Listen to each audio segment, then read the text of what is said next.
Hey H&K fans, James here with another video for you. As you can see, I've changed locations. As enjoyable as it is for me to film from the comfort of my own workbench, for this video, which will be covering the HK45 series, might come as a surprise, but I don't own any HK45s, shameful as it may be. And I've reached out to my buddies at H&K and said, hey, can you send me a couple so I can do this thorough video review? And their answer back was, hey James, why don't you just come on down to the gray room and you can film it there. So not going to turn down an opportunity like that. I do love a road trip. So we are here today, and this is actually going to allow me to provide a far more capable video review of this pistol because of the amazing amount of other firearms that I have in access to show you all of the details leading up to and specifically revolving around the HK45. So as I've done with the other videos, this goal started a long time ago when I first started the channel of presenting as much H&K knowledge as I can to you guys through this format, but I really wanted to look at every specific weapon series. In this case, we'll talk about the pistols and move through in kind of a historical perspective. Kind of fell off that for a while, but we started back up again. The most recent video, the P2000 series video, and the next one in the evolution of this is the HK45. So what we're going to do today is we'll start with a historical perspective, all the stuff that's leading up to it. I'll cover the different models, the variants, all the safety features and other unique design issues of the weapons.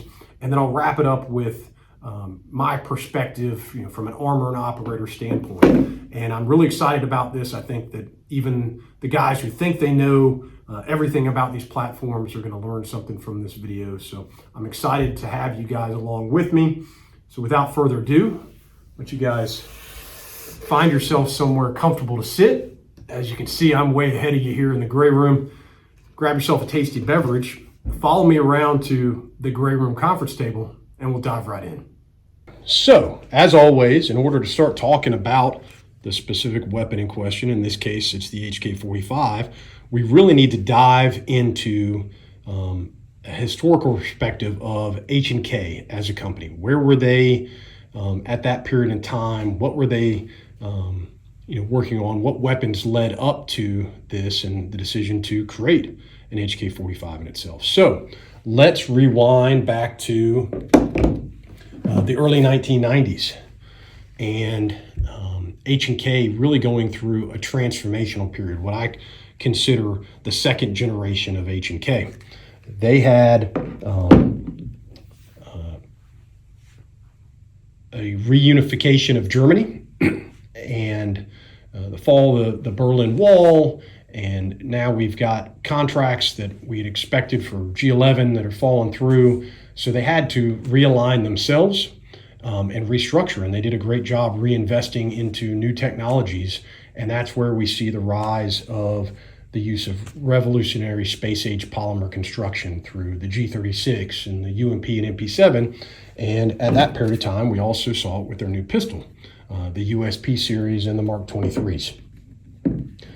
Specific to the pistol line, they had come out of a period where the only pistol they had on offer was the P7 series, which is awesome as those are. At that point, they were not getting the law enforcement military contracts that were needed, and they were a very expensive pistol. So H&K knew they needed to create something that was going to be more wildly popular and less expensive to purchase, less expensive to produce.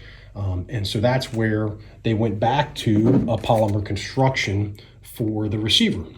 Now, we saw H&K do this before. In fact, they were the first company to use a polymer receiver gun in the VP70, but now they've decided that that's the way we can make these things be robust and reliable, but also cost effective. And then they looked at the operating system. H&K had used all kinds of different operating systems over the year. We look at their initial pistols, the HK4 and the VP70. They both used a simple blowback operation. They go to the P9 series and they use a roller delayed blowback operation. Then we get to the P7 series and we've got a gas retarded delayed blowback system. But moving forward, they knew that, again, we want simplicity, we want robustness, and they found, like many other companies have, that the tried and true Browning tilting barrel short recoil operating system was going to be more than effective enough to do the job, and that's what they leaned forward in with the USP program. And I should say, we actually have, at this period of time, 2 parallel programs going on. We've got the USP being developed as well as the Mark 23 program. A lot of people would look at these 2 guns and say, oh, well, they're the same gun. Like the USP is just a smaller version. You know, the Mark 23 is a USP on steroids. And visually they might look the same. And in the slide assembly, they are very, very similar. But in the receiver, other than the look, internally they're functionally very, very different. But at that period in the early 90s, we see H&K looking for a new pistol to be able to market for military contracts as well as law enforcement sales. And the FBI contract for 10 millimeter is kind of that spur to get into the game. Now, H&K didn't catch up in time before the FBI decided to move away from 10 millimeter. But by the time they did, 40 Smith & Wesson was the new hot cartridge. And H&K was able to really get ahead of everybody else there by creating a new pistol around that cartridge. These other companies, you think about Beretta and Glock and FN SIG at the time, they were taking already existing 9 millimeter platforms and looking to cram 40 into that. And the resulting effect weren't really all that great. And so we've seen them since have to redesign all their guns in order to work around that cartridge. H&K, starting fresh, was able to build it around the 40 Smith & Wesson cartridge.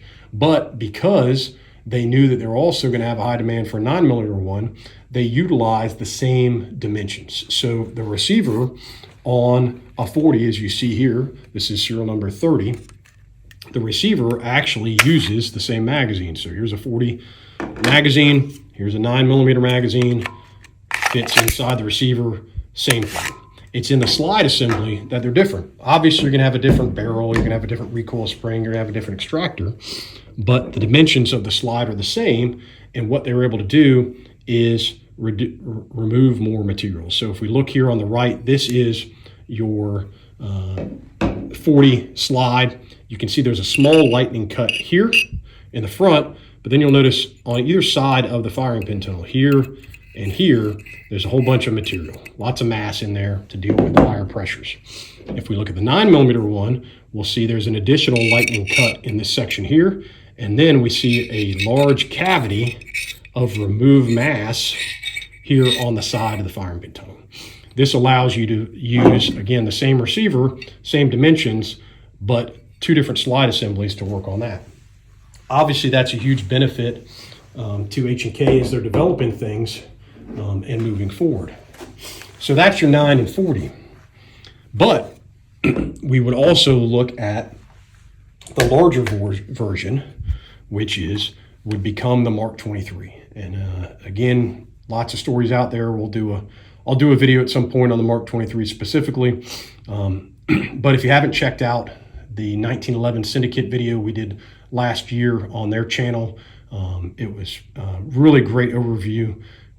Had our friend Dave Hall on there to talk about his experience as a SEAL in the developmental phase and in the actual operational use of the weapon. But point is, this now was a separate program specifically for SOCOM, who was looking for a offensive handgun weapon system, a pistol that could replace all of the other firearms that were in all the disparate SOCOM armories across the globe into one weapon that now had much greater capability and reliability than anything they had on there. And H&K wins the contract, comes out with the Mark 23 in .45 caliber. So this is being developed at the same time as the USP is. USP comes out a little earlier. So there's an obvious desire especially for U.S. commercial and law enforcement sales, to create a 45 caliber version of the USP as well. And we see that come out in the USP 45. So same functionality, same operation, everything's similar, but the USP 45 is just a little bit bigger. And it might be hard for me to show you here in this camera angle, but it's a little bit longer here in the front, a little bit longer here in the back. It's just a little bit of a taller overall gun. H&K had learned through prior experience that they needed to beef up the size, overall dimensions of their pistol if they wanted to chamber this in 45. They learned this lesson from earlier development with their P9 series program.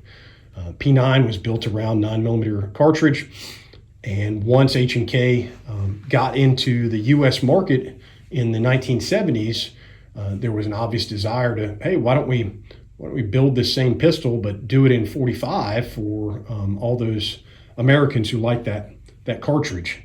But to save money, they didn't redesign the whole pistol. They just crammed 45 in the same dimension. So if you hold up a P9S in 9mm and you hold it next to P9S in 45, it is exactly the same dimensions.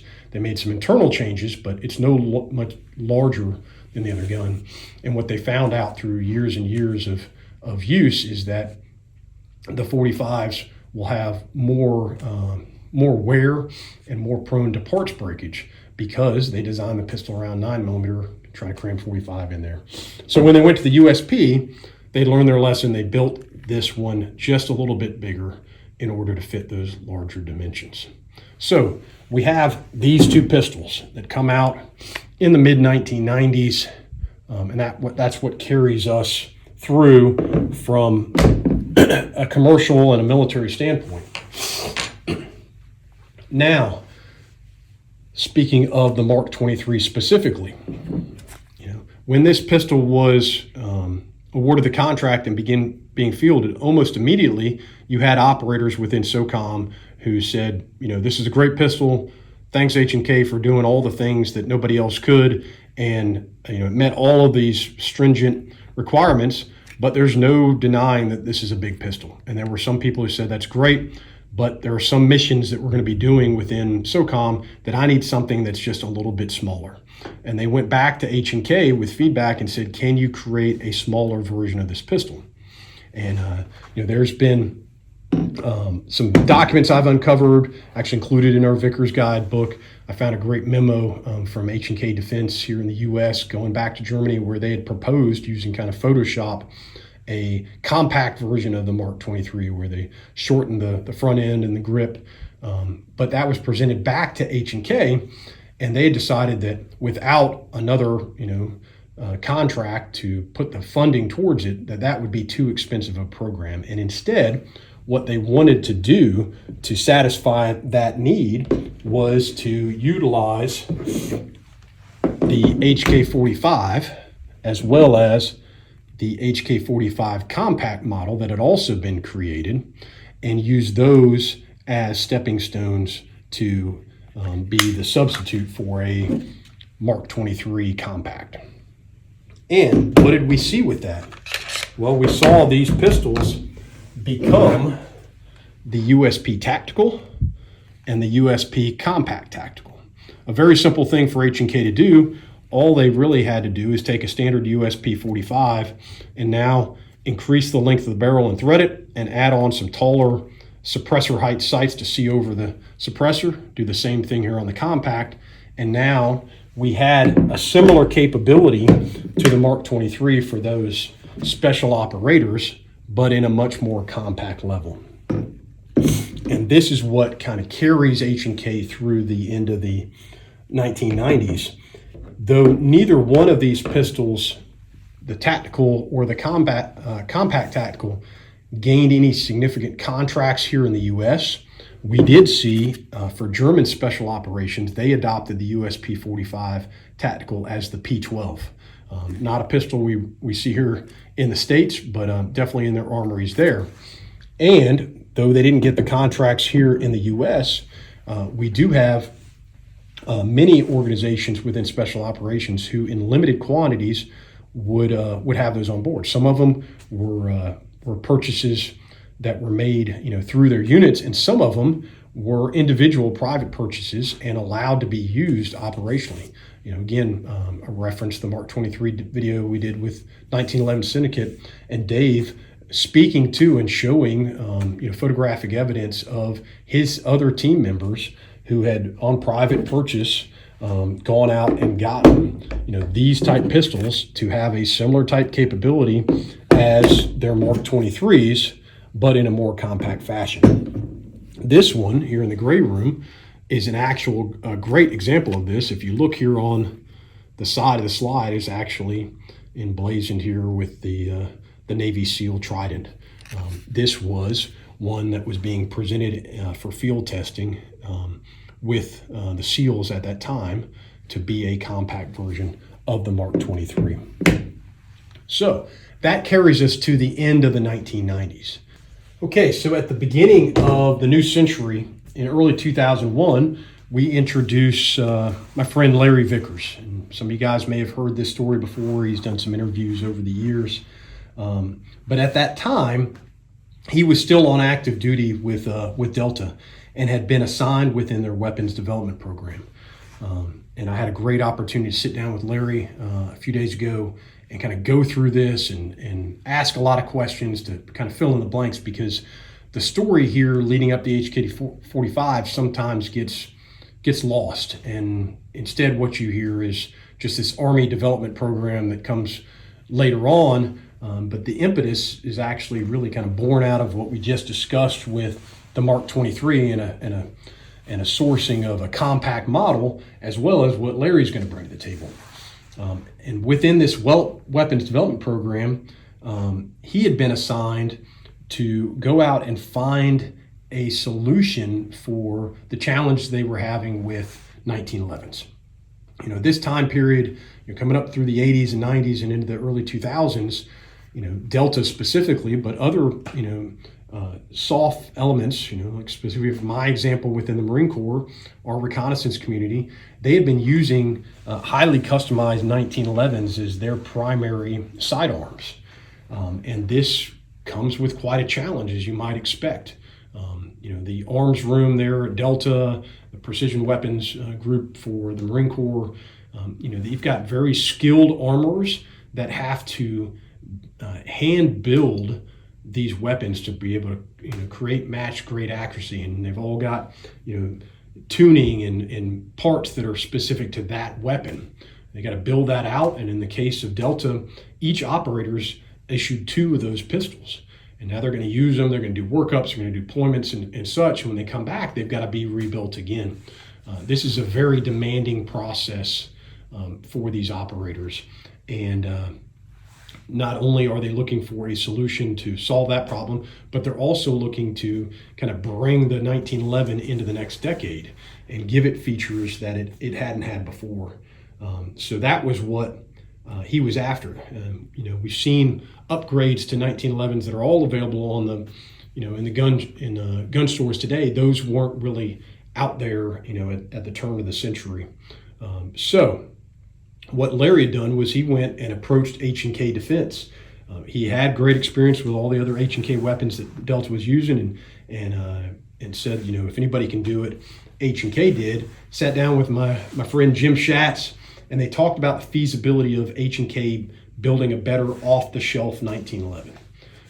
I think that the operators there within Delta at that time wanted to stay with the 1911, but they wanted to enhance the reliability and to receive several improvements in the form of a full-length Picatinny rail, an external extractor, better magazines, and there was interest, obviously, within the U.S. staff, because that's what they're all about, is supporting those military contracts.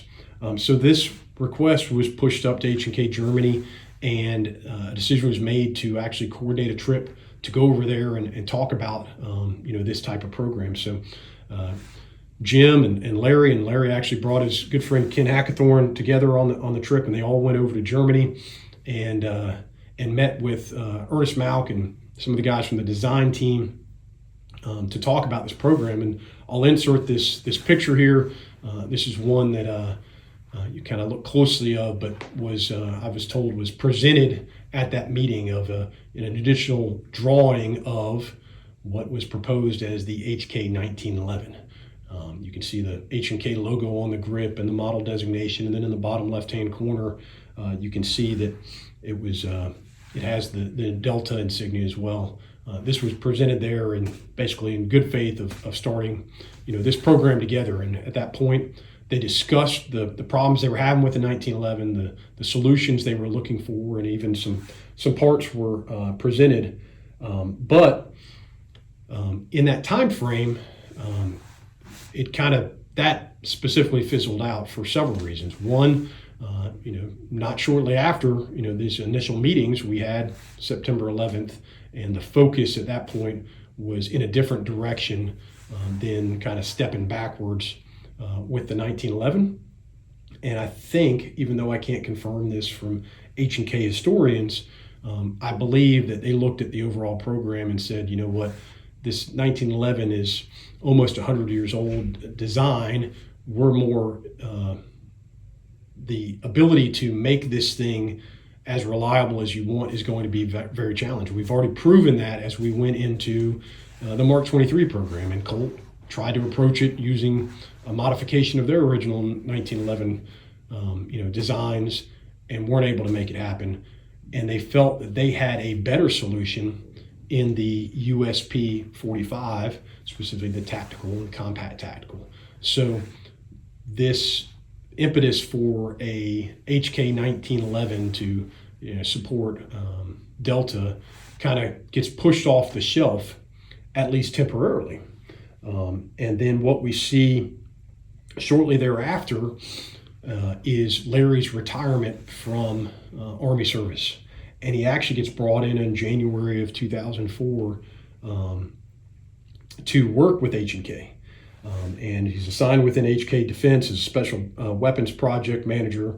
Besides working on the XM8 and the 416 programs, he once again revisits this HK 1911 program, but taking a fresh look at, again, the HK45 series and saying, you know what, this pistol is reliable enough, it shoots like a dream.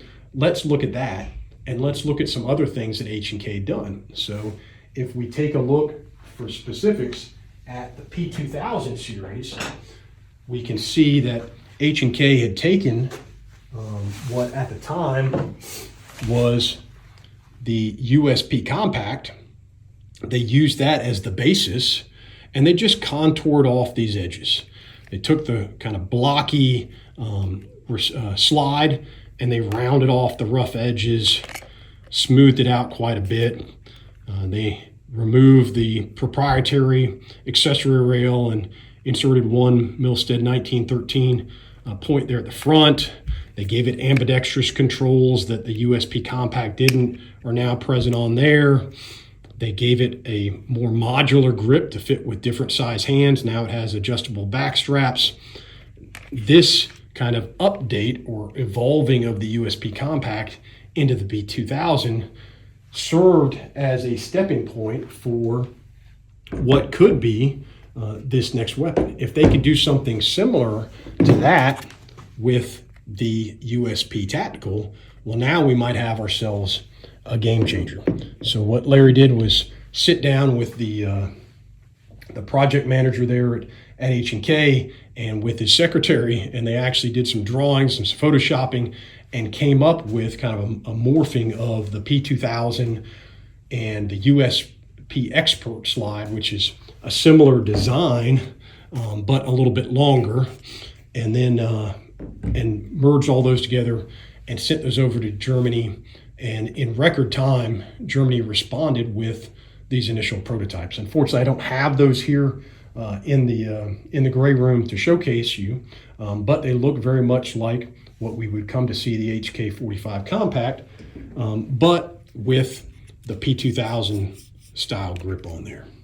And that's what initially is looking to serve this. And again, this is 2004 time frame for H&K, and they're able to field test those. And the feedback that I got from Larry on this those initial prototypes was all very positive. He said that he felt that it was the best full-size and compact 45 service handguns that he'd ever seen made. And in true Larry form, his quote is, "They were accurate as a motherfucker and stupid reliable."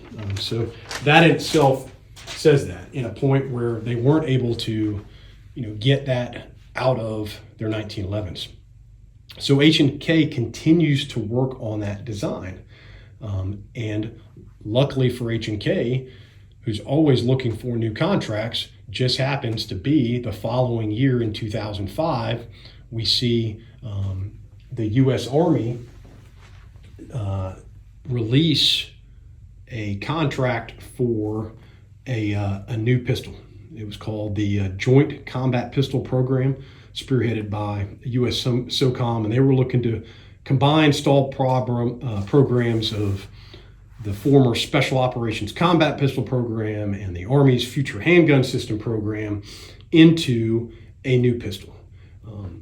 Similarly, at this time, we saw them trying to do that with the XM8 program that had been born out of another stalled program with the U.S. military. So they're seeking on the opportunity here that money's flowing from all this global war on terrorism work, and we've got this demand to kind of push things through faster. Maybe this will be the final time that for SOCOM we can replace all of these other pistols, and now we can have a new one. The primary requirements for this were for a 45 caliber semi-automatic service pistol that would have a full-length Picatinny rail, tritium sights, ambi controls, and capable of mounting a suppressor. At this time, of course, you would expect everybody in the business is going to jump in. So you had submissions from Beretta and FN and Glock and SIG and Smith & Wesson, but again, most of them are jumping in not fully prepared, not with something already on the table that meets those needs. So they're trying to make modifications, whereas H&K, because they'd already had this, in this prototype development based off of their HK45, they were able to show up with a full round. But sadly, not surprising, like so many programs of this time period, it was short-lived, and they soon modified it from the JCPP down to just the combat pistol program, reducing the total quantity purchase of about 650,000 planned down to 50,000. And then shortly thereafter, the whole program was suspended due to lack of funding and support and the normal bureaucratic changes, as well as a lot of protesting again from these other companies who felt that H&K was presented with an unfair advantage leading into this. But with the weapons already developed, H&K was able to move into full-scale production and offer these under the designation HK45 for the military, law enforcement, and commercial lines. So what do we see here? We see the HK45 be presented, as well as a compact model and technical versions of each. So we see, obviously this one's got a nice desert scheme to it, which is what they were looking for with that contract. Here is your tactical 45. This one does not have the suppressor sights installed, but certainly could, but it has your longer threaded barrel. And then you see our compact tactical model. Similar features, again, based off of these original designs. So if I hold up a USP tactical 45, and I hold up an HK45 tactical, you're going to see they are very similar in size and dimension, and as we'll showcase here through the video, very similar functionally, operationally, and with the internal components between the two. And then if we look at our 45 compact, that was clearly the basis for the HK45 compact tactical. So that's your background of how we got into it. We didn't see any massive adoption of these within the U.S. military for those original contracts, because we mentioned they stalled, but we did see within SOCOM, SEAL Team 6 specifically, adopted the HK45 compact as the Mark 24 Mod 0. and we would see them put those into operational use, throughout the global war on terrorism as well. So let's take a look at some of the operational features and the differences of the weapon itself. Okay, so let's look at the features that are really carries over from the original USP design. On the USP, looking at the receiver, we can see here a proprietary mounting point here for accessories, specifically lights. In this case, this was a first for H&K. I think a lot of people who look at the USP series now look at that and they see it as a detractor, or they don't understand it, and they balk at it and say, well, I can't put my Picatinny capable light on here. But you have to understand that this was revolutionary. This was new. No one had done this before. So obviously people are going to improve upon it. H&K has obviously improved upon it since then. But this is your initial feature. One of the things we see from all of the pistols and other weapons coming out of the 90s development all had large trigger guards for use with gloved hands. We can see a big exposed and chunky slide stop, slide release. We can see a very unique grip pattern here on the front and back strap. Most people call this the meat tenderizer. It's very pronounced. You can actually leave imprints here on your hand, and then you have a little stippling on the side. This was unique throughout all the USP series pistols at the time. And then what you'll also notice here at the base, this kind of little concave cutout, which I've always think is great, and they've carried over with their other pistols, allows you to, if you've got to strip and rip a magazine out of the pistol, you can get better purchase there on the base plate by gripping in there. These were not fully ambidextrous, even though they do have a paddle mag release. They did not have a slide lock slide release on the other side, which is one of the things we'd see upgrade. That's your standard USP. Now these are a Browning tilting barrel short recoil system operated weapon. So if we look, we pull a slide back, you can see the barrel tilts slightly back to the rear. And this operates off of a camming between the barrel. You can see the angled lugs there on the base of the barrel and the recoil spring assembly. You can see when they meet here, everything is aligned. As it goes further back, it draws it into a pivot. So that causes it to tilt up and down. This is another area to take a quick look at the recoil spring assembly on the USP. This was another really unique feature of a dual recoil spring assembly. You can see there's a recoil rod, and then there's a large coiled spring over the top, but then at the rear you can see a smaller, thicker spring at the rear. This is your buffer spring. Up to this point, usually if you saw a recoil spring assembly, if it wasn't a fixed barrel design where it was over the top of the barrel, you'd see something underneath the barrel like this, but it would just be the single coiled spring. With the USP, with this additional buffer spring on the back, it reduced the felt recoil by about 30%, they found, on the different caliber offerings. And it allowed this buffer spring to be engaged twice. Once when the weapon is initially fired and the pistol starts to go back into recoil, it's engaged and slows down that rearward movement, that initial impulse. And then when the weapon goes fully into recoil, you have the tang on the end of your slide pushing back on this spring. It gets to the end here, and this smaller recoil buffer spring forces it back to prevent it from impacting back into the receiver itself. So very unique system. When we went to the HK45, we will see a change to that. And this is a change that was actually developed off of the P2000 series that precedes it. The reason why it was changed on the P2000 series is because with a smaller pistol, I lost some of that real estate. Again, this is based off the compact design. So when they went to the USP compact, they had to change that recoil spring. It carries over into the P2000, and then it carries over the HK45. So now we see a similar recoil rod that does the same tilting barrel design, but now we see a single flat wire spring design. And what H&K was able to figure out was that using a flat wire instead of a traditional coiled wire, the flat wire is actually more resilient. It provides a greater resistance and rebound pressure.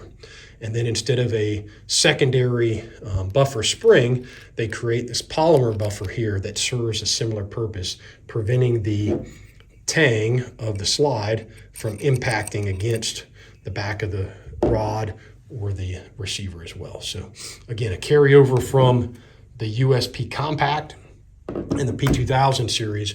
We'll see the same system in the HK45 and the HK45 Compact. Okay, now let's talk about the different variants, and I'm going to utilize the USPs here for two reasons. One, because the USP and all this functionality is going to be a direct carryover to the HK45 series pistols, and second, because in the gray room I just have a greater example of all of these different variants in USPs than I do in HK45s. So let's start with the first one. As we can see here, I've got a USP 9mm. This is in variant 1. This is the most common variant that you'll find. And what this gives you is a DASA gun that can either be carried with the hammer down in a true double action mode or with the hammer back in a single action mode. And now you have a multifunction lever here on the left-hand side for a right-handed shooter that can be carried up for safe, in the middle position for fire, or if I'm done firing and I don't want to carry it back in a single action mode with the safety on, I can press all the way down the multifunction lever and I get a decocker that renders me back to double action mode and returns the weapon back to fire. So if I need to draw and shoot again, I can. So this gives you the most versatility in whether you want to carry it, hammer down with or without the safety on, or hammer back with the safety on and the functionality of the decocker. Variant 1, if it's on the left-hand side for a right-handed shooter. A different multifunction lever with the same functionality on the right-hand side for a left-handed shooter becomes variant 2. Then if we look at this USP Compact, we now see variant 3. Variant 3 is a double action, single action variant meant to be carried hammer down. So the hammer is forward and you would fire it with that long trigger pull. You'll notice the multifunction lever no longer has the S and F markings on there because there is no safety functionality. It's set on fire. You would pull the trigger for your first shot. It would cycle for your follow-on shots, leaving the hammer back. And when I was done shooting and ready to holster, I would simply push down on the decock. It goes back to hammer down and back onto fire. So this is a double action, single action, hammer down carry without a safety, but it still maintains a decocker for variant 3. If that multifunction lever was on the right side, it would be a variant 4 for a left-handed shooter. Variant 5 brings us into the double action only standpoint. There was a time period for when the USP was out where there were organizations, especially law enforcement or concealed carry holders, who were transitioning from revolvers to semi-autos, and revolvers with big, heavy double action trigger pulls. They created a variant called variant 5 that had a double action only trigger. So as you can see here, this one has the hammer down right now. If I cycle the action, the hammer goes back down again. It does not hold back into the single action position because it's a double action only gun. So a variant 5 would be this hammer down double action only mechanism, but with a safety. So it would look like this safety, where it would be able to go up in safe and then down to fire, but there would be no decocking functionality below it because you don't decock a double action only gun. You would just have safe and fire. So a variant 5 would be a double action gun with a safety if you wanted it. Variant 6 would be the same thing, but now the safety functionality is on the right-hand side for a left-handed shooter. This specific model, you can see here, USP 40, serial number 30, is variant 7. And this is the true double action only. There is no multifunction lever on either side. You are completely relying on the long, heavy trigger pull to be the safety of the weapon system. This was never really popular. It's a very long and heavy trigger pull, much heavier than most people are used to. So it kind of went out of phase, and it's been generally replaced by LEM, the law enforcement modification, or CDA, combat defensive action, depending on if you're in Germany or here in the US, which is H&K's enhanced double action only, and we'll showcase that here shortly. So that's your variant 7. Variant 8 was never created. It's just an empty slot, and I've never been explained why that was or if they ever planned to put anything there, but variant 8 doesn't exist. Then you have variant 9, okay? Variant 9 looks like this, and it looks very much like what we saw with variant 1, except this is meant to be carried 1911 style, cocked and locked. And you have a multifunction lever on the left, but it is only a safety and fire. There is no decock capability. So it is meant to be carried cocked and locked like a 1911. You would fire, and then when you're done firing, you would just put the safety back on again. 9 on the left for a right-handed shooter, 10 on the right for a left-handed shooter. Okay, so now let's look at the HK45 models. This is a HK45 full size. This is actually a tactical model, even though it doesn't have the taller suppressor height sights. Now, what do we get when we transition over from a USP to an HK45? Well, you get similar dimensions and functionality.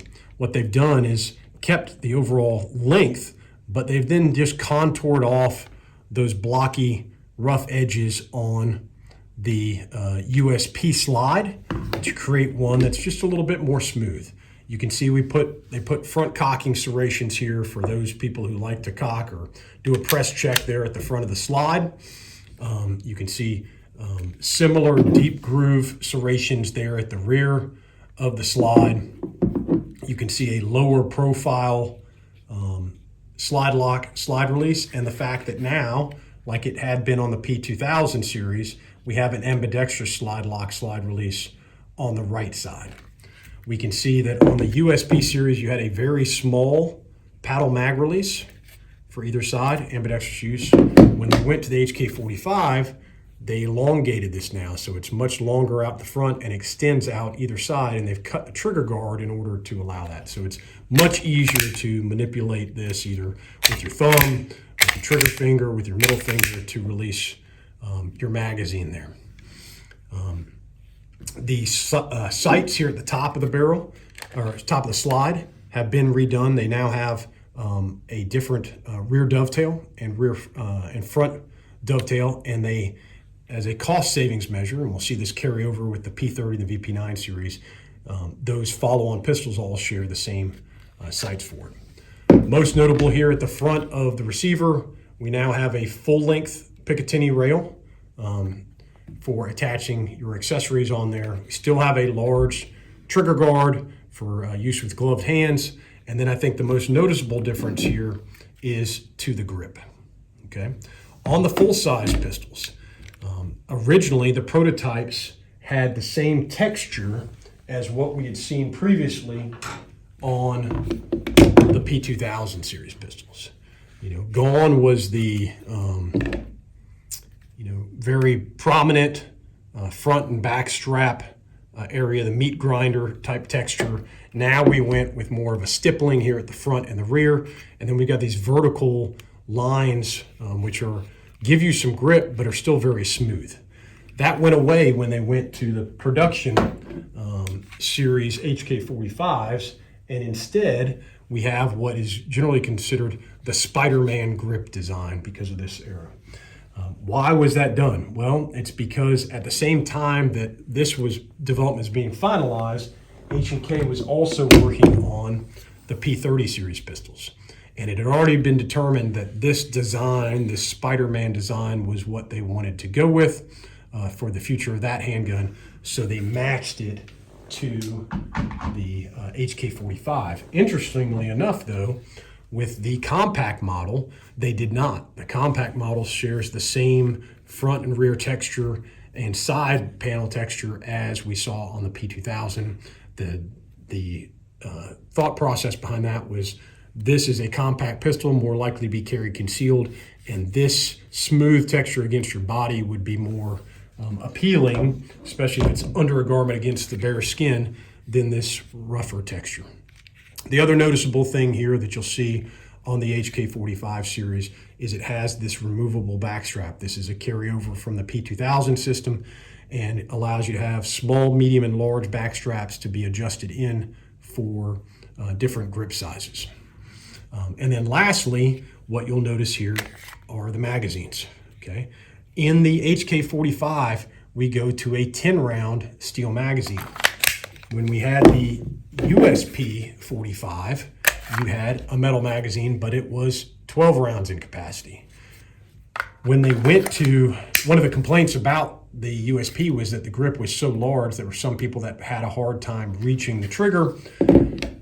So minimizing the grip, doing these contours to make it more ergonomic, and then adding the removable grip panel at the rear meant they had to condense the size of the grip, and that meant that we reduced the size capacity of the magazine. So unfortunately, that means if you are a USP owner, you cannot fit your USP45 mag into the HK45 because it now has a narrower magazine that's pretty much the same length but holds two less rounds into it. When they went to the compact model, they carried over the same magazine from the USP compact. So here you do have cross compatibility. On the USP 45 compact, you have a steel 8-round magazine. That same magazine will work and is actually the same magazine that comes with your HK45. But for increased magazine capacity, you can see they offer an extended magazine, which is just the full 10-round magazine from the full-size HK45 with a different base plate that extends around and forms a larger grip. This is generally considered the elephant's foot or the club foot mag. So you'll see a lot of people who like to run their compact models with this extended mag to give them full 10-round capacity. Obviously, because of this extension, this will not fit in this pistol anymore because this blocks it, but the mag body is the same. So there's your magazine compatibility. Okay, let's look at one more thing here related to the grip panel that's different on the HK45 series. And this is a change from what we had on the P2000. With this grip panel, when you remove this axle pin here at the base that also serves the dual purpose as the lanyard loop, and remove the grip panel off to put on another one, the hammer strut spring are completely free and they'll come loose and fall out. And that became a complaint or kind of a friction point for H&K. So when they went to the HK45 design, both the full size and the compact, what you'll notice is when you remove the rear grip panel, you will see that they have now created a second pin that holds this base here and keeps the hammer strut and spring captive inside there. So I don't have to worry about these parts coming out when I want to exchange one back strap for another. I can just slide on the next one, shove it in place, and replace that pin, and now I'm off and ready to roll. So with that done, let's talk about the safety features.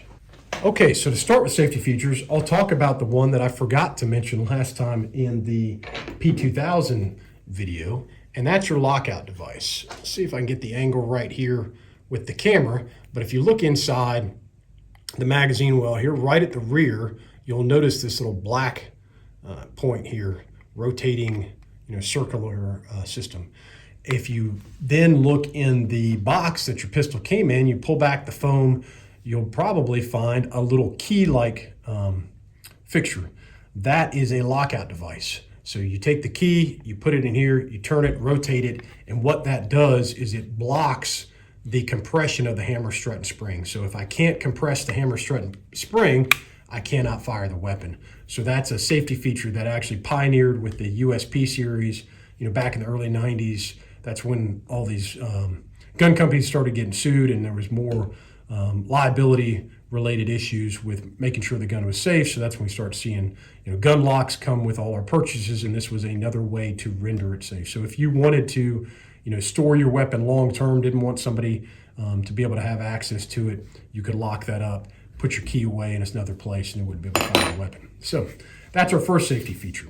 Obviously, if you have a HK45 series pistol that has an external safety lever, putting it in the safe position is your second safety feature. The way this works is there is an axle that goes straight through to the other side, and this holds your hammer in place. The axle itself is cylinder in shape, rounded on the majority of the portion, but there is one section where there is a concave cavity removed from that, and it corresponds with the trigger bar. So as I pull the trigger bar back, the trigger bar goes forward. With the safety on, the full rounded position of that axle blocks the trigger bar's forward movement. But when I rotate the safety down, that rotates the axle to where the cavity is presented to the trigger bar, and now the trigger bar can move forward. So that's your second safety feature if you have an external safety mounted to your pistol. Now let's look at the next feature. And in order to do that, we have to take the slide off the receiver. And now we're going to look here at the rear of the receiver for these fire control components. And we're going to start from the right and move over to the left. The first one we see is the disconnector. That's this part that sticks up just slightly here over the right side of the receiver. And if I push down on it, you will notice that it goes down. And when it goes down, it takes the trigger bar with it. When I let go, the spring tension underneath it pushes it back up, and it's in place, okay? This is your disconnector. The disconnector serves to prevent out-of-battery fire, okay? What is out-of-battery fire? Well, that means that your pistol is somewhere short of being locked. Right now, with the slide forward, this is in battery. If the slide was pulled back to the rear here, and now we can see inside, the chamber there where the barrel is, that would be out of battery. This would also be out of battery. That would also be out of battery. So any point back from fully in the lock position is out of battery. And why do we want to prevent out of battery fire? Well, if the gun was able to go off and fire in this position, the cartridge that was on the breech face would not be fully supported. And that explosion, instead of going all the way down the barrel, is going to go path of least resistance. It's going to go out the top. It's going to go out the side. It's going to go down the magazine well. You can have catastrophic damage to the firearm and to yourself as well. So the disconnector prevents that from happening. Well, how does that happen? If we look again, the disconnector is here on the right side of the receiver. If we then take the slide, here's the right side, I rotate it over, the right side now becomes the left side, we will notice that there is this open area here, another cavity created in the rear of the slide. And that's where at rest that disconnector sits. But then you will notice that it ramps up and now it levels out with the rest of the area of the slide. So if it's in battery, this disconnector is resting in its up position, but if I pull it slide back, it goes up that higher ramp portion and that pushes the disconnector down. If it's at rest, I can pull the trigger and the trigger bar moves back and forth like it should. It allows the weapon to fire. If instead I push down on the disconnector and try and pull the trigger, I can pull the trigger and the trigger bar moves, but it will not release the hammer. It doesn't engage the hammer at all because the trigger bar is down below the sear actuator latch to manipulate that. So that's your next safety feature.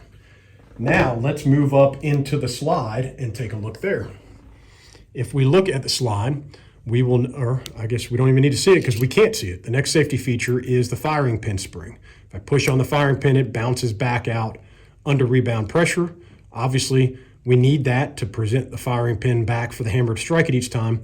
But the other purpose from a safety standpoint for the firing pin spring is it provides rebound resistance that has to be overcome in order for the firing pin to strike the primer. That's how I can't just shake the gun and have it go off. There has to be enough resistance to do that. So your firing pin spring is your next piece. And then if you look here, just next to the firing pin tunnel, you'll see this vertical mounted cylinder shaped thing here. This is your drop safety or your firing pin safety, firing pin block safety. It's called either one of those things quite often, interchangeable.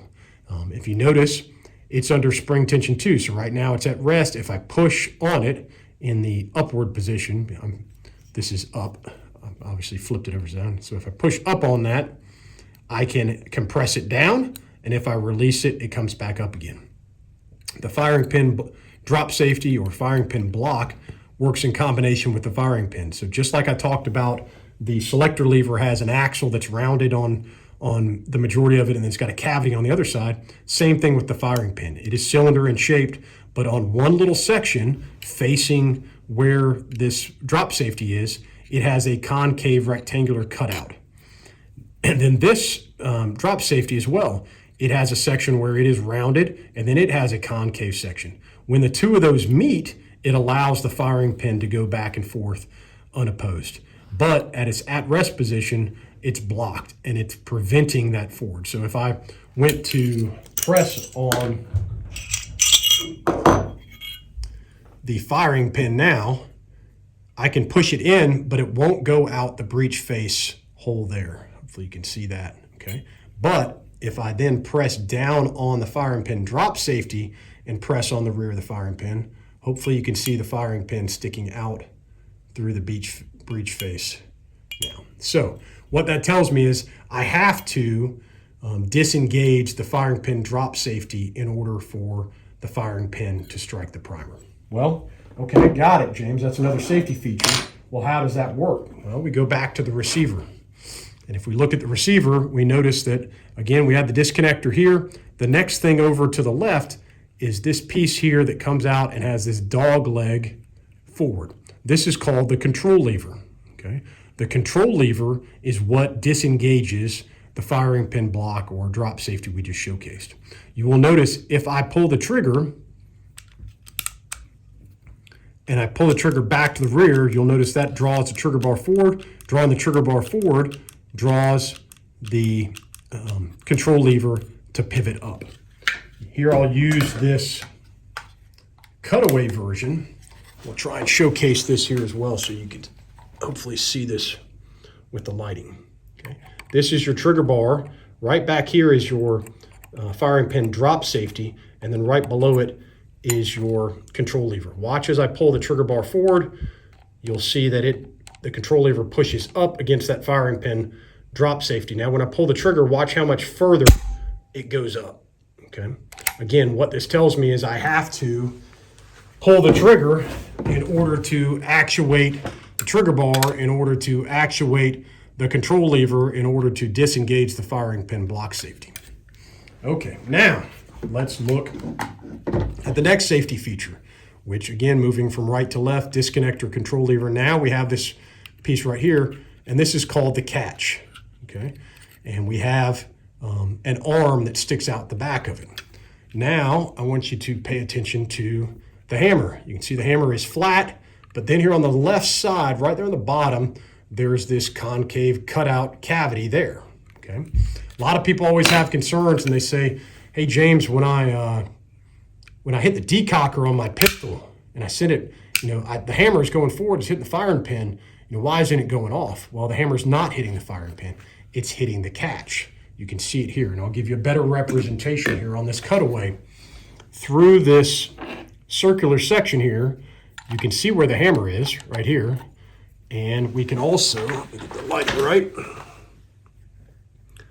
This is the firing pin sticking out of the rear of the firing pin tunnel. And you can see the hammer is not making contact. There's clear light between the two of them, okay?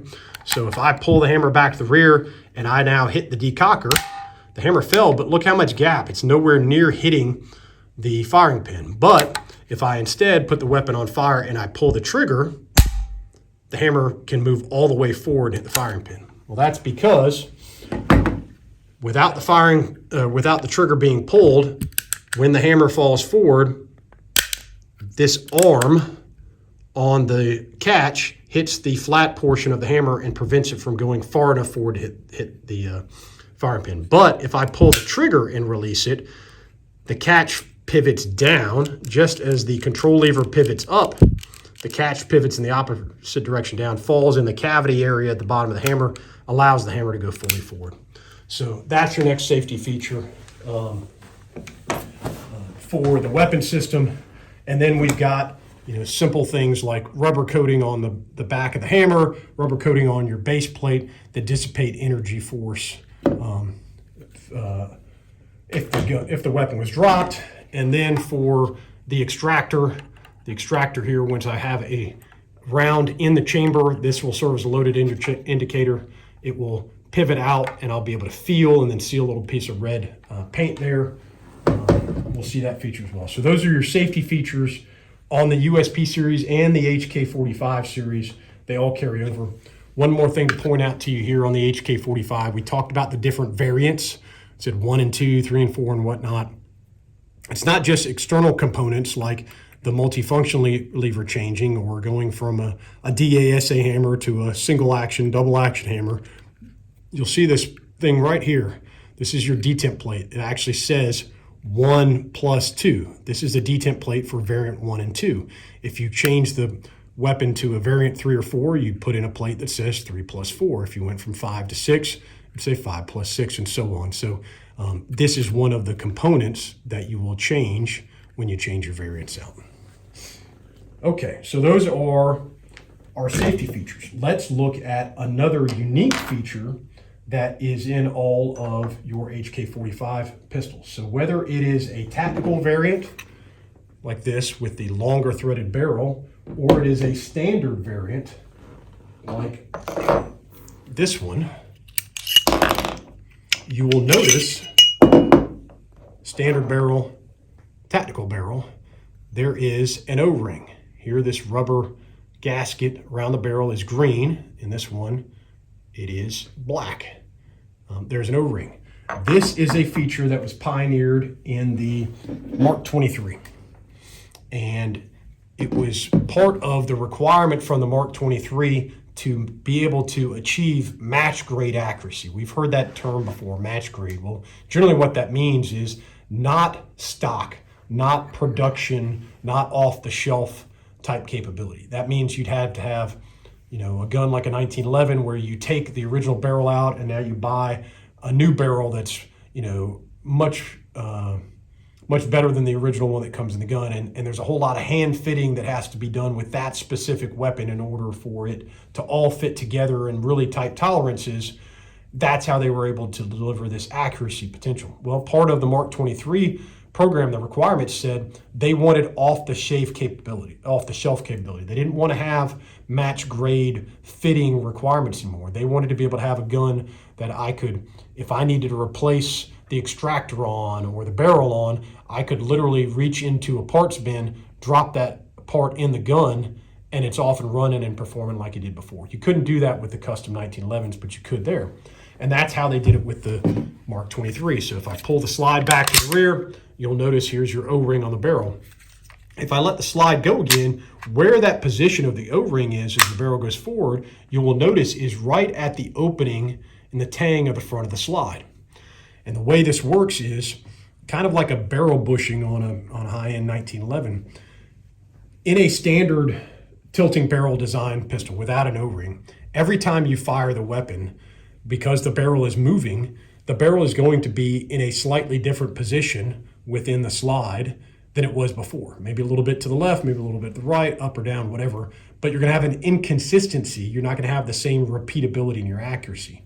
But with the O-ring, when the weapon is fired, the pressures of the bullet going down the barrel will cause this ring to swell, and it'll form a seal around the opening at the front of the slide and perfectly center the barrel in the same spot every single time for that repeatable accuracy. So they figured that out with the Mark 23, and we would see that carry over to the USP tactical pistol and all of the other competition-focused pistols that H&K would make. So the USP Match and the USP Expert and Elite would have that capability. When they went to the HK45, whether it's standard, compact, tactical, or compact tactical, you would see that same O-ring capability carry over here. So that's another one of the reasons why these weapons are so incredibly accurate, and then the reliability that comes with the overall design and the short tilting barrel operating system that Browning had pioneered. Okay, so now let's look at the markings and talk about the manufacturing for the HK45. If we look here at the slide, we'll see the HK45 designation. We'll see the caliber markings as well for 45 auto. And then if we look at the receiver, and then up here at the slide, and it's also found on the other side of the barrel, you will see this eagle over N. That's a proofing mark that relates to the fact that those components, receiver, slide, and barrel, need to be proof tested, and this eagle over N represents smokeless gunpowder. The next thing you'll notice is the AG date code. H&K uses a 2-letter date code to represent the year of production. The A stands for 1, B is 2, C is 3, and so on, so you can figure that out. And then this staghorn is the marking for the ohm proof house. In Germany, guns manufactured in Germany, the state has different proof houses, and H&K uses the ohm proof house, so that's what that is. And then you'll see your serial number. H&K went to, several years earlier, first a 2-digit prefix and then a 3-digit prefix that designates the specific model. So if you know your prefixes, I can tell you exactly what that pistol is without even having to look at it. And there's your prefix for this one. And you can see this is serial number 15. So this would have been one of the guns that was brought in for that JCP, Joint Combat Pistol Program. If we look on the other side of the slide, we'll see similar markings there on the barrel, and then on the bottom of the receiver, you can see HK Defense Sterling, Virginia. Again, that designates that this was one of those military programs weapons versus HKI, Columbus, Georgia, as a commercial one instead of a military one. That's an interesting piece here as well that I forgot to mention. You can see this metal component that's been molded into the receiver. All of the pistols from USP Ford use a mimming process where the receivers are molded in together. And there's actually, here in the production facility in Columbus, the machinery that does that. We'll talk about that in a minute. I don't have a picture of it because I'm not supposed to show a picture of that, but I was able to find this one from my work on the Vickers guide from H&K Germany. This is actually, inset photo here is a P30. It looks very much like an HK44. The process is the same. It's a really neat system where the mold has 2 different sides of it, kind of like a clamshell. And the operator will insert 3 pieces of metal. You'll see one piece is this serial number plate that extends back here into kind of the locking block area and reinforcement around where the trigger is. And then you'll have 2 halves, one on either side of the rear of the fire control system. So he's got one side of the mold, he'll put the front plate and this right side plate, and on the other side of the mold, he puts this other plate, and then he closes the door, and those 2 halves of the mold come together, and then he turns the machine on, and in comes all the polymer pellets, and they are heated and then formed into the receiver, and that's brought out. So this is metal injection molding on the inside there. That's carried over to the HK45 series as well. That's where that plate comes from. So that's a German spec model. But what you will most likely see nowadays are models that are slightly different. Looks exactly the same. You're not going to see anything externally that's going to tip it off.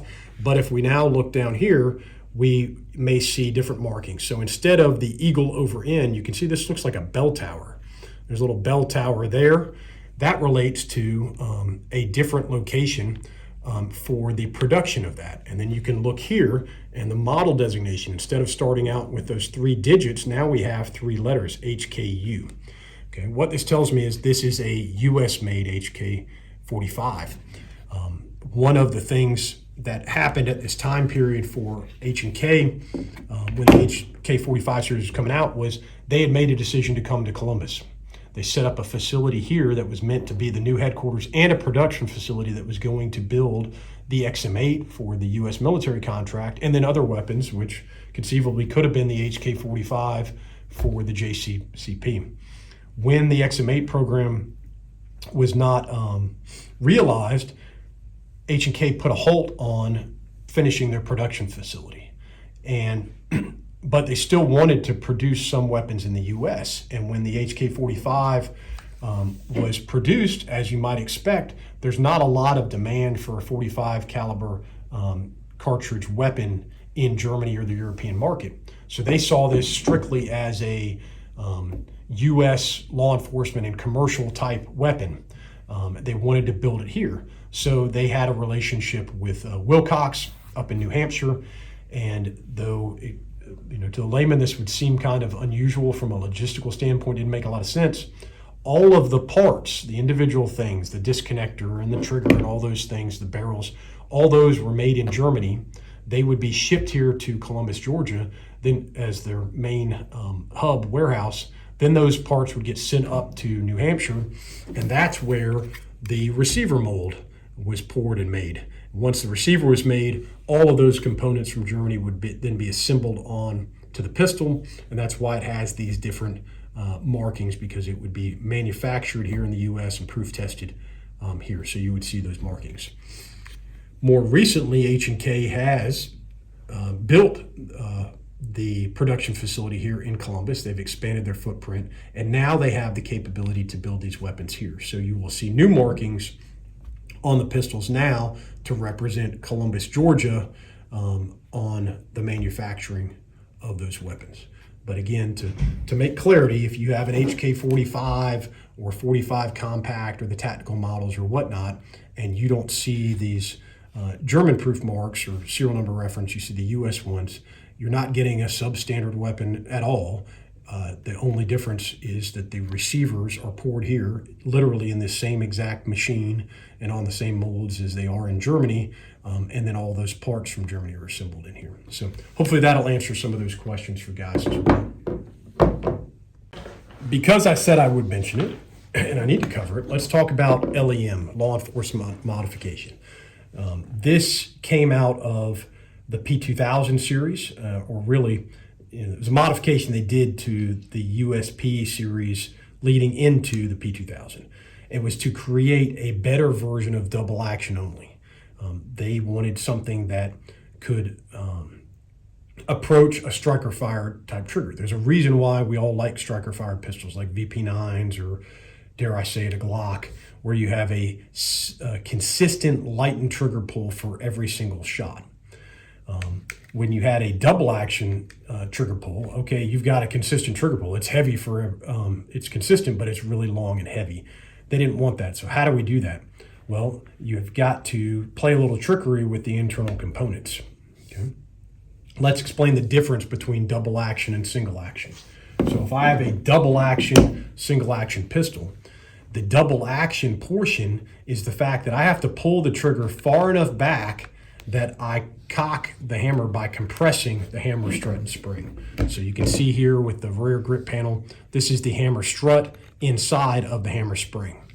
Okay, so I'm pulling it far enough back to compress that, and when I do that, the hammer then is held in place by the sear. That's your first action of double action. Your second action is to then pull the trigger far enough back to then release it from the sear and allow it to go forward again. After that, all of your follow-up shots through the 8-step cycle of operation, the hammer will be held back automatically by the slide. It's taking that first step out, and now I only have to do the second action of releasing the hammer from sear. Okay, so that's double action, single action. In LEM, enhanced double action only, we are using the action of the slide, either by you loading and manually cycling the slide the first time, or the 8-step cycle of operation. Every time I fire, the slide going back to the rear under recoil to pre-cock the hammer strut and spring. So no longer do I have to do it with a long, heavy trigger pull. The slide is going to do that, and it's now going to cock the hammer for me. It seems odd because you look at this and I see the hammer is down right now. So that would make me think that I'm in true double action mode. The difference is in a DASA H&K pistol, you have a one-piece hammer. In LEM, I have a three-piece hammer. I have the hammer, which you can visually see here, but the center of that hammer is hollowed out. And there is a rotating cocking piece that moves independent of the hammer, and then a dogleg spring that gives the hammer its rebound pressure to allow it to bounce back and forth. The cocking spring rotates when you cycle the slide and compresses the hammer strut spring and then holds itself against the sear. The hammer itself is now completely independent of that. It is only moving to the rear, so it has enough force to strike the firing pin that still needs to get done. So this pre-cocking of the hammer strut and spring gives you still a long initial take-up, but very light. So I get the lightened trigger pull of a single action shot, or similar to like a striker fired gun. And every single shot is going to be lightened because I'm already pre-cocked with the cycling of the slide. I just go to my reset point and I fire again. So LEM has become a very popular option, again, pioneered as a modification to the USP series, but a dedicated platform variant from the P2000 and the P30 series that would follow this. Because the USP series is what in 45 is what the HK45 series is based off of, so many of these internal components carry over. So if you have a USP and you went out to H&K and said, hey, I want to buy the LEM conversion kit to convert my gun from a variant 1 to LEM, that same LEM conversion kit is compatible with the HK45 series. The only difference in those kits, I haven't taken this grip off to the rear, but you will notice the grip panel here on the compact model is significantly shorter because the grip on the compact is significantly shorter than it is on the right. And it also has a captive holder here on there. So the hammer strut and its spring are significantly shorter on the HK45 than they are here. So if you get a conversion kit, it's going to come with a different hammer strut spring. If you're going to use that, that spring is what works in all of the USP variants, including the compact model and the full-size HK45. The shorter hammer spring is for the compact model of the HK45. Hopefully that makes sense about LEM. If you haven't tried it, I highly recommend it. It's really a game changer for the guys who want to have a DASA gun, but want to have that same consistent trigger pull all the way through. Those people who've always struggled with, that heavy double action trigger pull, then the transition to single action, or don't want to carry cocked and locked. They want the safety of a longer trigger pull, or don't want some external lever on there. LEM is definitely worth checking out. So let's wrap this video up with my thoughts from an armor and operator standpoint, experience on the HK45 series. I think it benefits from all of the things that make the USP series so great, and all of the ones that have followed the USP fall in that category. So P2000, HK45 series, P30. These guns were so well designed to be so robust and reliable and accurate, you just don't see the problems with them. And that's where I think hopefully it comes across that what I'm telling you is not based on, H&K sent me an HK45 and I went out to the range and shot it for an hour, and now I'm shooting my gun YouTube review. And this is based off of years of experience with this company and these platforms, and the fact that I work on these weapons, on a regular basis. Not for repair though. It's very, very rare that one of these guns will come across my workbench because something is broken. If it does, it is almost always because some well-intended owner has tried to take the gun apart and do something with it and couldn't put it back together right and ended up breaking something in the process. It is a rare occasion at all if I see something that is failing on these. Of course, it's a machine, and just like any other mechanical machine, if it's got moving parts, something's going to fail. But it is a rarity, and all of the things, the collective features, this really ergonomic grip, how high I can get back up on the beaver tail, the excellent sights, the cold hammer forged barrel, and the O-ring that's on it. All these things make this weapon, and the recoil reduction system, make this weapon incredibly shootable. And you add shootability to reliability, and it's really, really hard to beat. If you were going to compare, hey James, which should I get? Should I get, a USP 45 or an HK45? Well, of course, my answer would say you get both. Of course, why wouldn't you? They're both excellent weapons. I think Between the features of the two, what you will see the main difference is this one's going to be a little bit more ergonomic. You're going to pick this up and it's going to feel more blockish in your hand. That may not be a bad thing for some people, but constantly when I'm at a show with H&K and somebody comes over and picks up an HK45 or a P30 with this style grip, you'll see the look on their face and you'll hear them say, wow, this feels like it was just fitted for my hand. That adjustability, that's a big thing. If you wanted to mount a light on the bottom, it's much easier to do that with this. If you get a USP, you can still do it, but I've got to get some kind of accessory mount that fits here that then has a Picatinny section onto it. So that may be a stopping point. It's fully ambidextrous, so if you're a left-handed shooter, you might really appreciate having that capability here with the right side slide lock, slide release. And then lastly, I think if you're somebody who says, I just got to have 12 round mags from the factory, well, then this isn't going to be the gun for you. You'd want to go for the USB. The 10 round mag is your magazine capacity for this. But at the same time, I will say if you wanted a compact 45, if you got to carry a gun every day and it's got to be 45 caliber, the HK45 compact is an incredibly good option. Again, for all the reasons I just discussed, but it is a very, very comfortable gun to carry for that long-term capability. And again, with all of these models, the modularity for all of the many different variants that we've covered here in this video just give you the ability to have the weapon exactly as you want it. And what I've found, maybe you found this as well, is, my tastes and my priorities change over time.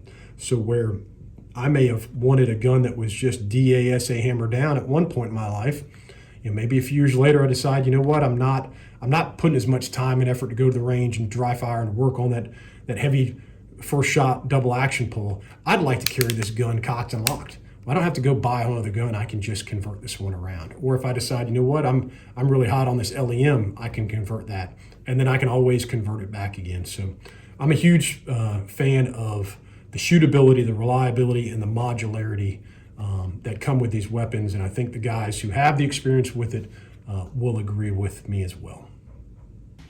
Okay, well, I hope you guys have enjoyed the video. It's been a great experience for me to be able to create this here for you all. Hope you all learned something from the experience. As always, I'm humbled to share my knowledge and experience with you guys. And if you're in need of H&K service and support or unique training opportunities, give me a shout. That's what I'm here for. Thanks, guys.